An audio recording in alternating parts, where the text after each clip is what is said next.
Hello and welcome dear students to JK civil services. आज के इस इंपॉर्टेंट लेक्चर में हम करने जा रहे हैं लॉजिकल वेन डायग्राम और थोड़ा सा आज के इस लेक्चर में हम एनालॉजी के भी बारे में जानेंगे। अब चलिए स्टार्ट करेंगे हमारा आज का lecture, that is logical Venn diagram. जैसा कि आप जानते हैं कि हमने जो प्रीवियस लेक्चर अपलोड किया था मैथमेटिकल रीजनिंग पे, वहां पे भी हमने थोड़ा सा वेन डायग्राम के बारे में जाना था और सेम टू सेम यहां पर भी कॉन्सेप्ट वेन डायग्राम का वही है, लेकिन यहां पर क्वेश्चन डिफरेंट होंगे। वहां पर मैथमेटिकल क्वेश्चन थे, यहां पर क्वेश्चन थोड़े डिफरेंट होंगे और यहां पर चीजों को थोड़ा डिफरेंटली अंडरस्टैंड करने की कोशिश करनी है। चलिए स्टार्ट करेंगे लॉजिकल वेन डायग्राम का हमारा ये कॉन्सेप्ट। अब देखिए इस लॉजिकल वेन डायग्राम में क्या मसला होता है, इस कॉन्सेप्ट में क्या होता है, हमें चीजों को रिलेट करना पड़ता है, डिफरेंट चीजों को रिलेट करना पड़ता है। से फॉर एग्जाम्पल मैं यहां पर लिखूंगा कैट, डॉग और मैं यहां पर लिखूंगा कैट, डॉग और पेट। अब देखिए तीन चीजें मैंने यहां पर लिखी, कैट, डॉग और पेट। अब अगर आप इन तीन चीजों पर गौर करोगे तो आपको क्या पता चलेगा, हम रिलेशन ढूंढने की कोशिश करेंगे। क्या कैट डॉग हो सकती है, यहां पर देखिए लॉजिकल वेन डायग्राम का कॉन्सेप्ट हम पढ़ रहे हैं। क्या कैट डॉग हो सकती है? नहीं नहीं नहीं नहीं। क्या कैट पेट हो सकती है? हाँ बिल्कुल हो सकती है, ठीक है ना। क्या डॉग पेट हो सकता है? हाँ बिल्कुल हो सकता है। बस यही कॉन्सेप्ट हमें समझना है, कौन क्या हो सकता है, कौन क्या नहीं हो सकता है। चलिए स्टार्ट करेंगे। अब देखिए इस लॉजिकल वेन डायग्राम में आपको क्या याद रखना है, कौन सी चीजें आपको यहां पर याद रखनी है। तीन इंपॉर्टेंट चीजें हैं, ऑल, सम, नो। देखिए ऑल, सम, नो। ऑल का मतलब होता है सारा, ठीक है ना। सम का मतलब होता है कुछ और नो का मतलब होता है नहीं। सपोज मैं यहां पर एक लाइन लिखूंगा, मैं लिखूंगा all A are B, all A are B, सारे ए बी है। और अगर मुझे ये वेन डायग्राम के जरिए दिखाना होगा तो मैं कैसे दिखाऊंगा, मैं लिखूंगा ऑल ए आर बी, मतलब बी को बड़ा रखूंगा क्योंकि सारे ए बी में आने चाहिए। देखिए आया कि नहीं, सारा ए बी में आया, मतलब ऑल ए आर बी। अब फॉर एग्जांपल मैं यहां पर और एक लाइन लिखूंगा, मैं लिखूंगा सम बी आर सी, कुछ बी सी है। देखिए कुछ बी, थोड़ा सा बी सी है, मतलब कुछ बी सी है। सम बी आर सी मतलब थोड़ा सा बी, थोड़ा सा बी, थोड़ा सा बी, थोड़ा सा बी सी है। तो देखो ये सी है, ये बी है, कॉमन पोर्शन ये है, तो इसी को हमने बोला सम बी आर सी। अब देखिए यहां पर मैं लिखूंगा third statement, no A is C, ठीक है ना। नो ए इज सी या नो ए आर सी, ठीक है ना। No A is C. अब देखो ए अलग है, इसका कोई कनेक्शन सी के साथ है ही नहीं, तो मतलब यही हुआ ए सी नहीं है। हम इसको इन डिटेल पढ़ेंगे, आपको टेंशन लेने की जरूरत नहीं है। बस इतना मैंने आपको समझाया ऑल, सम और नो का मतलब क्या होता है। अब चलिए देखते हैं हम डिफरेंट वेन डायग्राम्स को। यहां पर देखिए, यहां पर मैं एक वेन डायग्राम बनाऊंगा, ठीक है ना।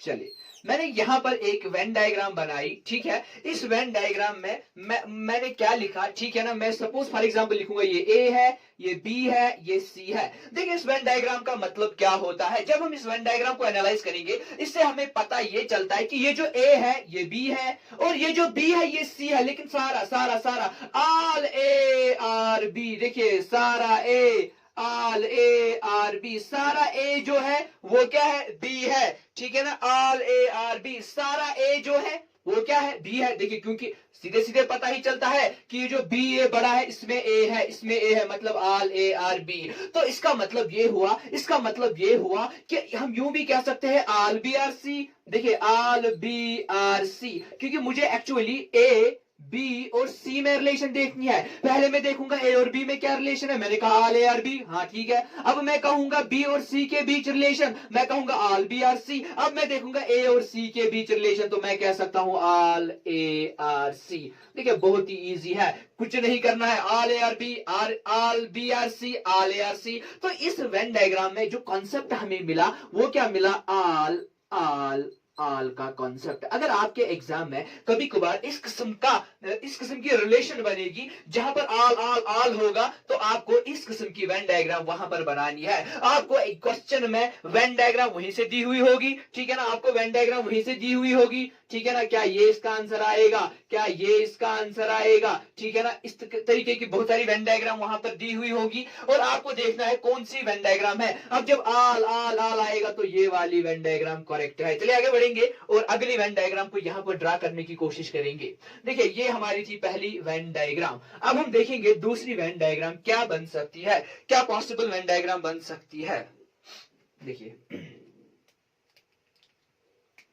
यहां पर मैं एक वेन डायग्राम बनाऊंगा, इस किस्म की वेन डायग्राम बनाऊंगा, ठीक है ना, और इस किस्म की वेन डायग्राम बनाऊंगा। अब देखिए मैंने एक ऐसी वेन डायग्राम बनाई, ठीक है ना, इस किस्म की मैंने वेन डायग्राम बनाई। अब मैं कह रहा हूं ये ए है, ये बी है और ये सी है।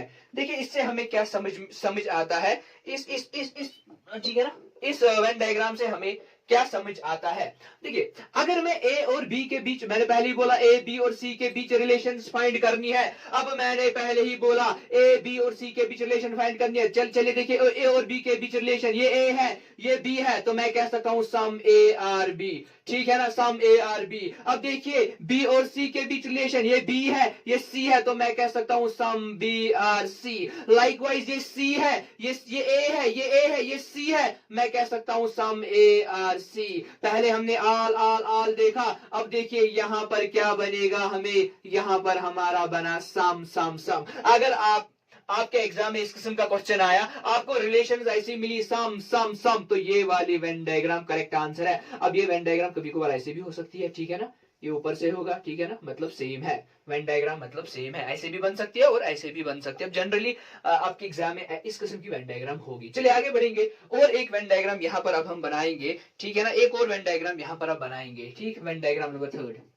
बस 10 वेन डायग्राम बनाएंगे, हमारा सारा कॉन्सेप्ट हो जाएगा। देखिए 1 2 3। अब देखिए मैं कह रहा हूं ये ए है बी है सी है, ए बी सी के बीच रिलेशन आप ढूंढिए। ए और बी के बीच कोई रिलेशन है ही नहीं, बी और सी के बीच कोई रिलेशन है ही नहीं, ए और सी के बीच कोई रिलेशन है ही नहीं, नो नो नो की रिलेशन है। चलिए आगे बढ़ेंगे और एक वेन डायग्राम यहां पर बनाएंगे, ये बहुत ही ईजी है। और एक वेन डायग्राम यहां पर बनाएंगे, हम इस किस्म की वेन डायग्राम बनाएंगे, ठीक है ना, इस किस्म की वेन डायग्राम बनाएंगे। ये ए है बी है सी है, आप ही मुझे बोलिए ए और बी के बीच क्या कनेक्शन है, सम ए आर बी। चलिए बी और सी के बीच क्या रिलेशन है, some B are C, some A are B some B are C. अब देखिए ए और सी के बीच रिलेशन, ए और सी के बीच कोई रिलेशन है ही नहीं, तो सम सम नो। अगर एग्जाम में क्वेश्चन ऐसे आया सम सम नो, तो ये वाली वेन डायग्राम करेक्ट होगी। चलिए फिफ्थ देखेंगे, जब हम क्वेश्चन करेंगे उस टाइम आपको पूरा समझ में आएगा, लेकिन फिलहाल आपको ये कॉन्सेप्ट यहां पर जरूरी समझना है। तो सम सम नो। अब देखिए और एक वेन डायग्राम यहां पर अब हम ड्रा करेंगे, ठीक है ना, इस किस्म की वेन डायग्राम हम ड्रा करेंगे।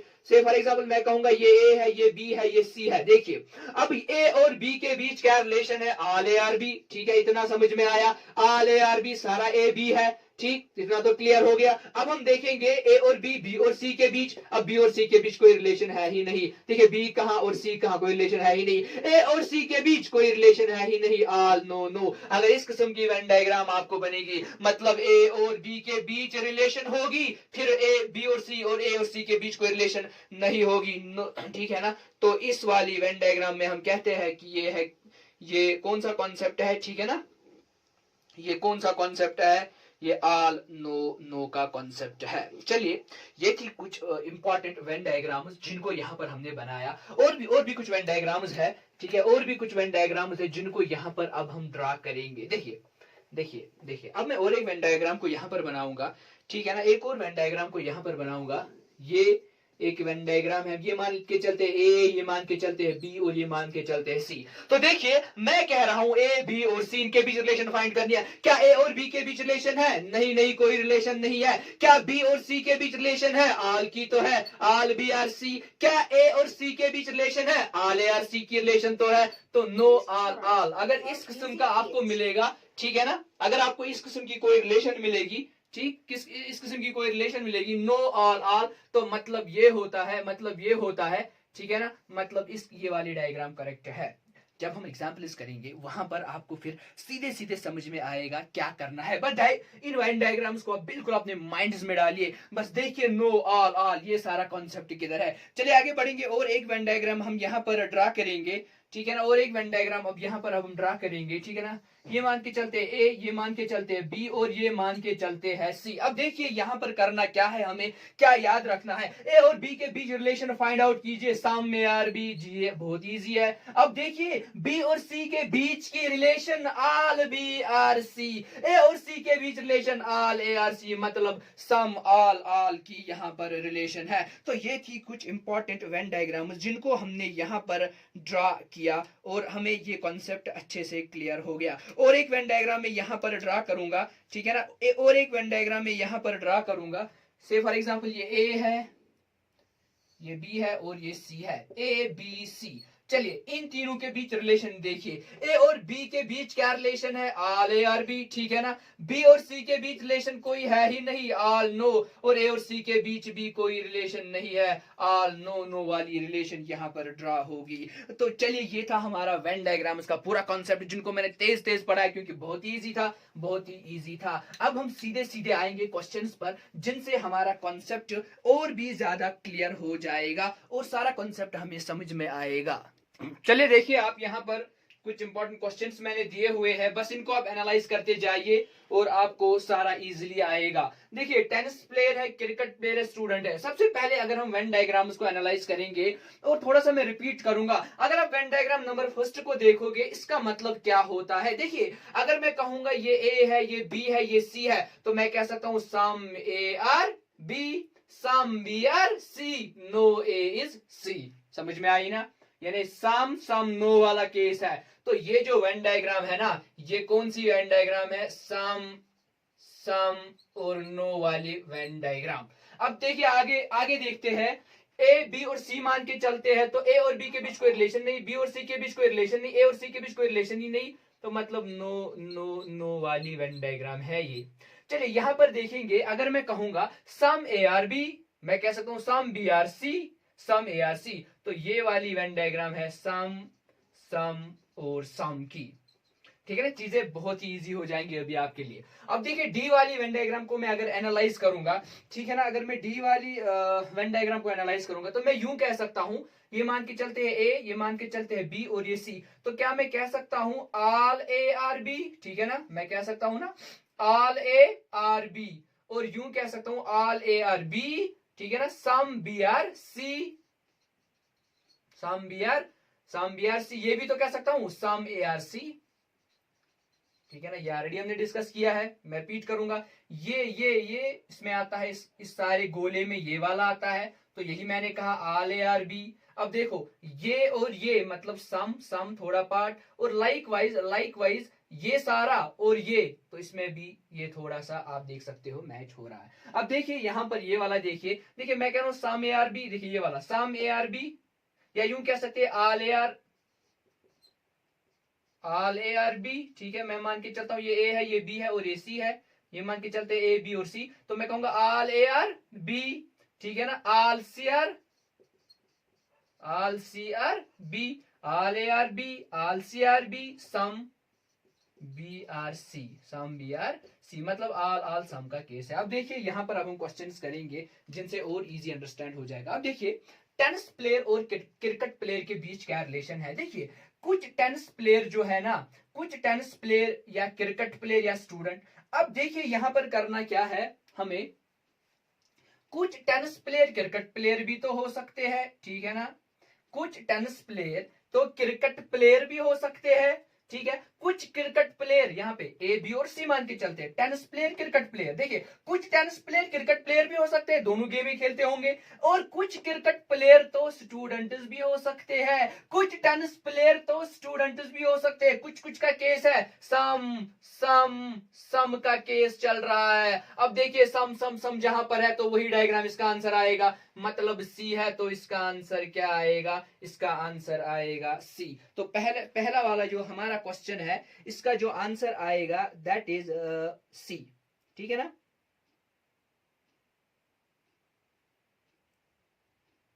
चलिए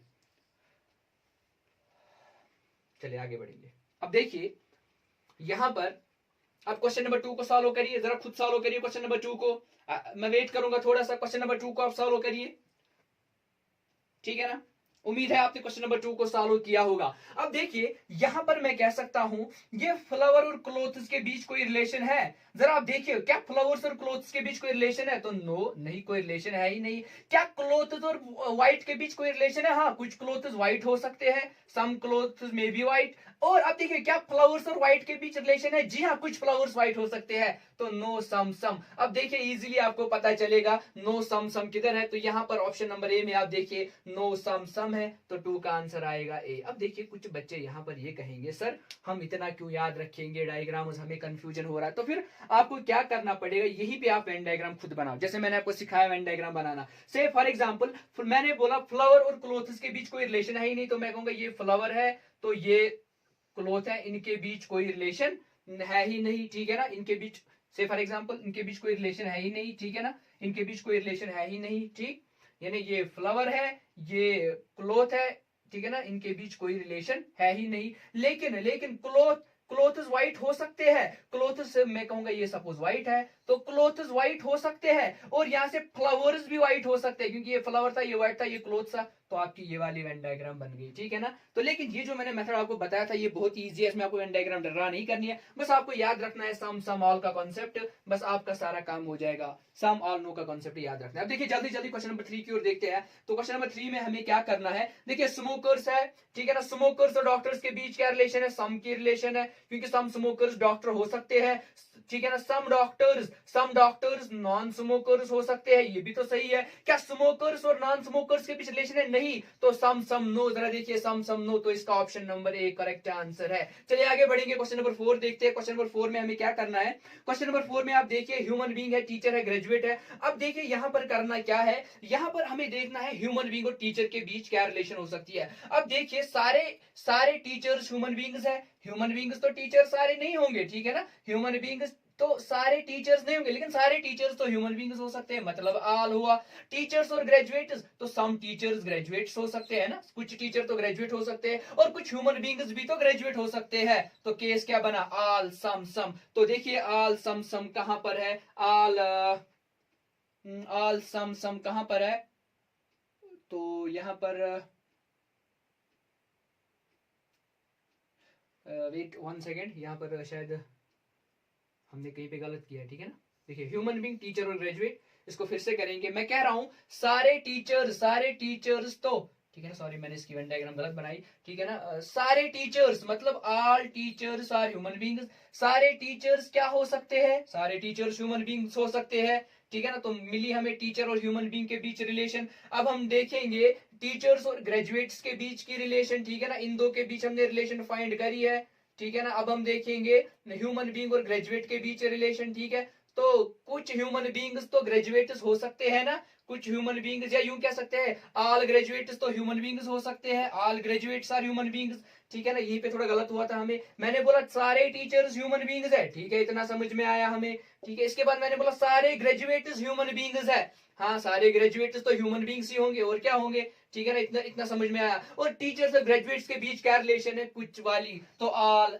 ऑल सम इसका आंसर आएगा। अब देखिए ऑल सम आपको कहां पर मिलेगा, ऑप्शन नंबर ई में मिलेगा, तो क्वेश्चन नंबर 4 का जो आंसर है दैट इज ऑप्शन नंबर ई। अब चलिए क्वेश्चन नंबर 5 देखते हैं, मेल्स फादर और डॉक्टर्स। अगर आप देखोगे मेल्स और फादर्स के बीच क्या रिलेशन है, सारे मेल्स तो फादर्स होंगे, मतलब ऑल सारे मेल्स फादर्स होंगे, सीधी सीधी बात है। अब देखिए सारे मेल्स फादर्स होंगे, फादर्स और डॉक्टर्स के बीच रिलेशन देखिए, कुछ फादर्स क्या होंगे, डॉक्टर्स होंगे, ठीक है, सीधी सी बात है, ठीक है, कुछ फादर्स डॉक्टर्स होंगे, ठीक है ना, कुछ फादर्स डॉक्टर होंगे और कुछ मेल्स डॉक्टर्स होंगे, मतलब ऑल सम सम। अब ऑल सम सम कहां पर है, तो इसका option number D correct answer आएगा, तो क्वेश्चन नंबर 5 का जो आंसर है दैट इज डी। अब देखिए क्वेश्चन नंबर 6, फादर्स अंकल्स और मैन। यहां पर हम देखेंगे कि फादर्स अंकल्स और मैन के बीच क्या रिलेशन है क्वेश्चन नंबर 6 में, तो क्वेश्चन नंबर 6 में क्या रिलेशन हमें मिलेगी, देखिए मैं यहां पर ड्रा करूंगा, मैं आपको बोलूंगा यहां पर क्या करना है। देखिए अगर हम देखेंगे फादर्स और अंकल्स के बीच क्या रिलेशन होगी,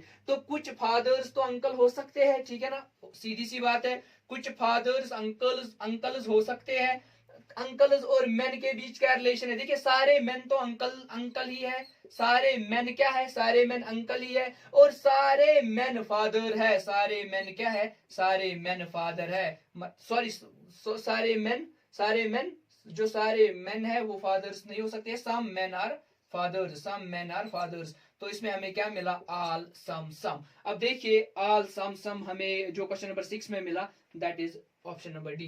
तो क्वेश्चन नंबर 6 का आंसर है डी, क्योंकि सारे सारे मेन तो फादर नहीं हो सकते हैं ना, सीधी सी बात है, सारे मेन फादर हो ही नहीं सकते, आधों की शादी नहीं हुई होगी, ठीक है ना। तो ऐसा भी केस यहाँ पर बन सकता है। अब देखिए क्वेश्चन नंबर 7, म्यूजिशियंस मेन और वुमेन, ठीक है, ये आपके लिए होमवर्क है, ये आप खुद करना कमेंट सेक्शन में, मुझे इसका आंसर चाहिए। म्यूजिशियंस मेन और वुमेन, और लास्ट वाला है वेल्स फिशेस और क्रोकोडाइल्स। अब देखिए वेल और फिश अलग है, वेल अलग है, फिश अलग है, क्रोकोडाइल अलग है, मतलब ऑप्शन नंबर बी इसका आंसर है। नो नो नो, कोई रिलेशन ही नहीं है। अब ये क्वेश्चन करने के दो तरीके हैं, आपकी मर्जी, आप कुछ तरीके से करोगे। अगर आप ये वाला कॉन्सेप्ट यूज करोगे सम सम नो ऑल सम सम, तो आपको बहुत ईजी हो जाएगा, डिफिकल्ट से भी डिफिकल्ट क्वेश्चन आप मिनटों में करोगे। लेकिन अगर आप वेन डायग्राम बनाना स्टार्ट करोगे खुद, उसमें थोड़ा टाइम लगेगा, लेकिन वो मेथड भी बहुत ज्यादा एक्यूरेट है। चलिए आगे बढ़ेंगे, अब हम और कॉन्सेप्ट्स को यहाँ पर इन डिटेल जानने की कोशिश करेंगे, ठीक है ना। चलिए आगे बढ़ेंगे। अब देखिए ये था हमारा लॉजिकल वेन डायग्राम। अब एक और कॉन्सेप्ट यहाँ पर हमें रीजनिंग में आता है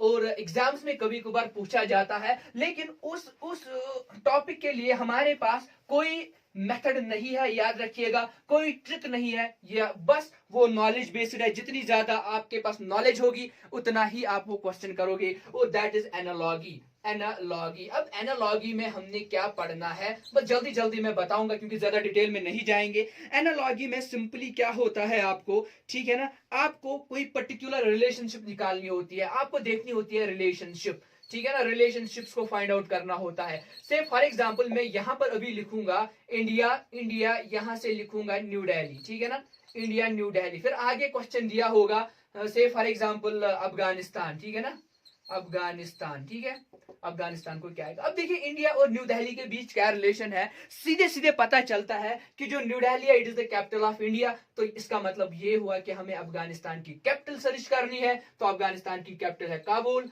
तो इसका आंसर आएगा काबुल। अब देखिए ये तो हुई एक किस्म की रिलेशनशिप। लाइकवाइज आपको दिया हुआ होगा से फॉर एग्जांपल यहां पर दिया हुआ होगा आपको इंडिया, और यहां पर आपको दिया होगा रुपी, ठीक है ना, रुपी यहां पे दिया होगा आपको अमेरिका से फॉर एग्जांपल, ठीक है ना। अब इंडिया और रुपी के बीच क्या कनेक्शन है, तो रुपी जो है ये इंडिया की करेंसी है, निकालना क्या है, अमेरिका की करेंसी जो डॉलर है, जो डॉलर है। मतलब ये हमारे पास हुई एनालॉगी जिसमें हमें रिलेशंस को फाइंड आउट करना है, ये बहुत ही इजी है। अब हम कुछ एग्जांपल्स यहां पर करेंगे जिनसे हमारा ये कॉन्सेप्ट एनालॉगी का पूरा क्लियर हो जाएगा।